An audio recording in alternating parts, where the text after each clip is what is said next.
Hello students. So today we'll begin with the tube wells. So firstly we need to know what tube wells are. So when we talk about the tube wells, a tube well is a very deep bore. Okay? It is a very deep bore which is dug into the ground with the help of a drilling machine, and the water is pumped out with the help of electricity.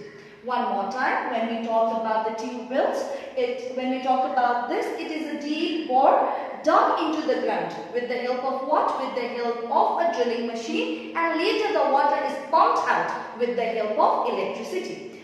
However, for their economical operation, it is essential that cheap electricity is available. So one important thing when we talk about the tube wells is your cheap electricity. Since electricity is very important in case of tube wells, so cheap electricity becomes a necessity. So when we talk about this, the deep bore well is called the tube well. For the first time when we talk about this tube well, for the first time in the year 1930, okay, for the first time in the year 1930, Sir William Stamp constructed tube wells in the Ganga Jamuna Do areas. So in the Ganga Jamuna Do area, the first tube well was constructed by whom? By Sir William. And in which year? In the year 1930. So when we talk about the tube wells, the following situations are important for the construction of tube wells. So what are these situations that we are talking about? So firstly, the first situation that is required for the construction of tube well is the groundwater supply. Groundwater supply should be sufficient. Groundwater supply. It should be sufficient so that the water can be drilled out. Next situation for the construction of tube well becomes cheap electricity. As I already said that electricity is a necessity, so cheap electricity becomes very essential for lifting water in case of tube wells. Thirdly, when we talk about the third situation, the area should have, okay, in case of tube wells, the area should not have extreme climatic conditions. What happens is that too hot and too dry condition affects the underground water. So water will not be able to pump out easily. So should not have extreme climatic conditions.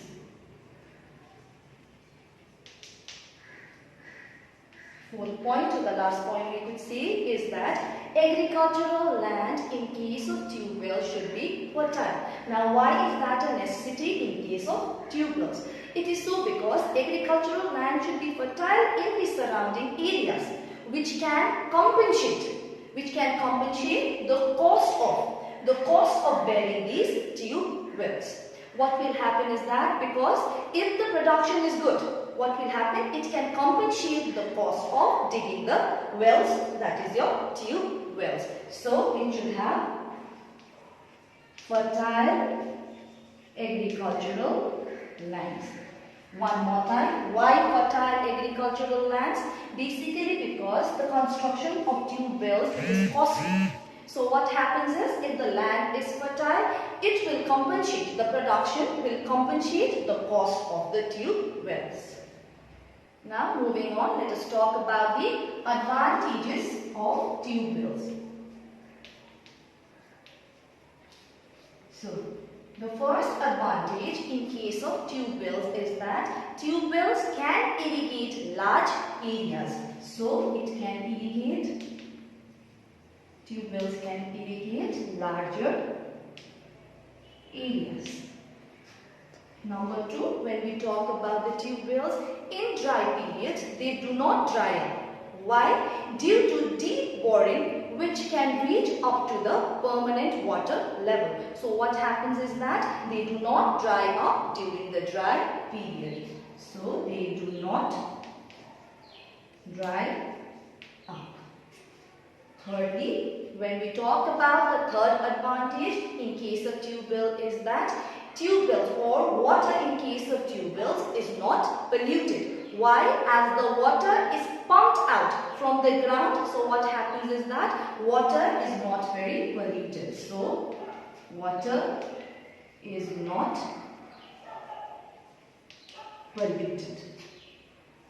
Fourthly, when we talk about the fourth advantage, they are not affected by the failure of rain. Why? As they utilize water mostly from the permanent water table. So what happens is that even if there is failure of rain, they can still utilize the water. So they are not affected by failure of rain.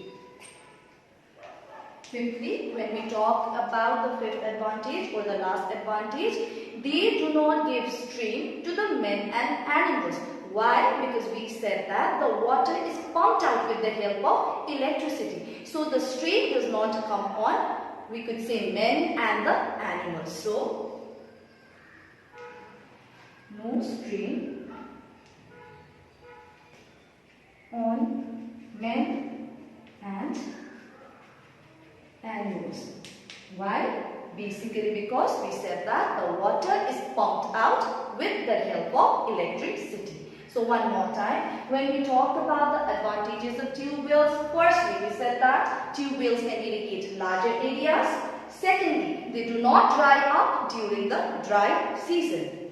Thirdly, water is not polluted as they drill out the groundwater. Here they do not dry up during the dry season because they drill water from the permanent water level. Fourthly, they are not affected by the failure of rain. And fifthly, no strain on men and animals as water is pumped out with the help of electricity. Now let us move on with the disadvantages. Disadvantages of tube wells. So firstly, when we talk about the disadvantage, we can say that they are very costly to set up. So they are costly to set up. Since they are costly to set up, what happens is that poor Indian farmers, they cannot afford the tube wells. Next disadvantage would be tube wells cannot be constructed in remote areas where cheap electric supply is not available. As we discussed earlier as well, for the construction of tube wells, cheap electricity is a necessity. So in case of remote areas where cheap electricity is not available, tube wells cannot be constructed. So tube wells cannot be constructed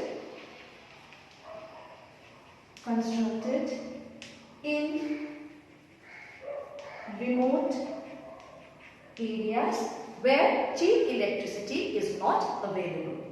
Thirdly, when we talk about the third disadvantage, we can say that tube well construction, tube well construction is possible in soft soil areas. So it is construction is possible in soft soil areas. As we have discussed earlier as well, we know that the peninsular India does not consist of soft soil as they mostly have, the surface is mostly hard there. So what happens is that tube wells tends to become more popular in northern India as compared to southern India. One more time when we talk about the disadvantages. Firstly, they are costly. Secondly, construction cannot take place in case of remote areas where cheap electricity is not available. Thirdly, construction is possible in soft soil areas, thus they are more popular in northern India.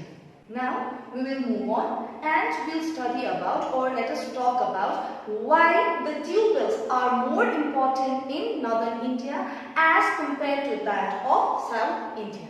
So, the following reasons. Firstly, when we talk about the tube wells, why are they more popular in northern India? Firstly, large quantities water is available especially in the Ganga plain. So what happens? The higher water table makes it easier for the construction of tube wells. So large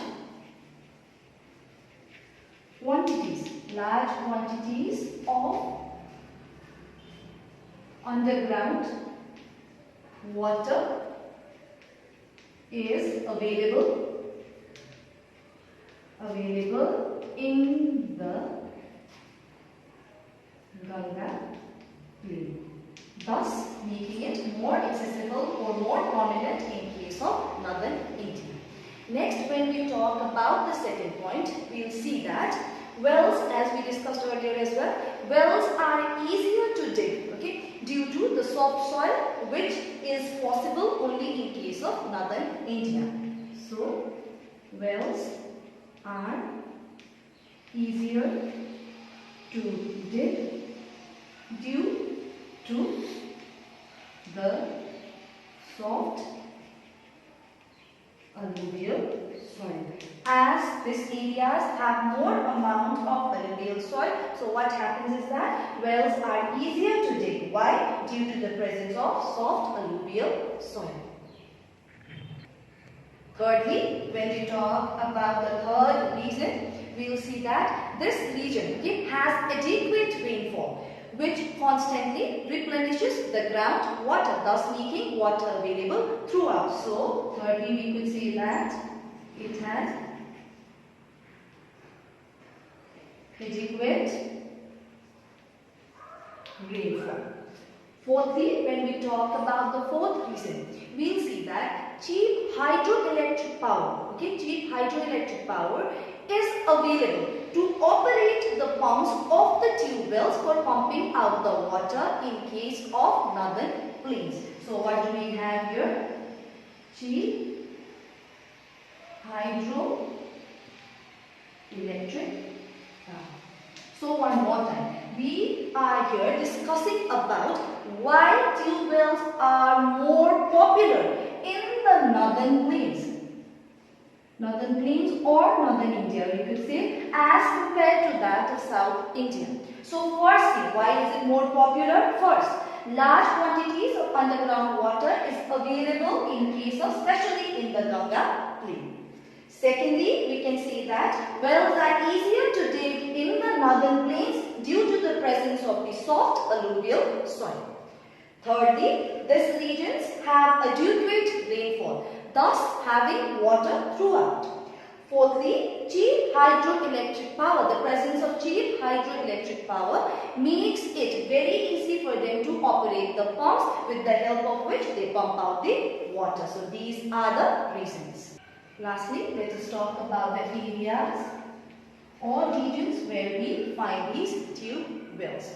So tube wells have proved very essential in the alluvial plains.